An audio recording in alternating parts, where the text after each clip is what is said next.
ক্ষমতা দখলের পরপর ইউনূস গ্রামীণ ব্যাংকের 5 বছরের কর অব্যাহত দিয়েছে 2029 সালের 31শে ডিসেম্বর পর্যন্ত। অর্থাৎ গ্রামীণ ব্যাংকে কোনো কর দিতে হবে না, লাভ করবে, প্রফিট করবে, একটি পয়সাও রাষ্ট্র পাবে না।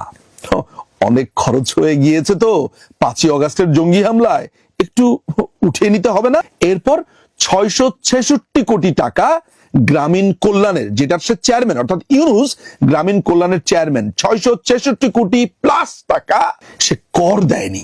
ক্ষমতা দখলের পরপর এই আদালতের রায় কমপ্লিটলি মুছে দিয়েছে। কেউ কোনো প্রশ্ন করছে না যে ইউনূস তুই যে 666 কোটি টাকা কর দিচ্ছিস না, এই টাকাটা তো আমার রে। কেউ প্রশ্ন করছে না, প্রশ্ন করার কেউ নেই। প্রশ্ন করলেই তাকে জেলে পুরে দেওয়া হবে।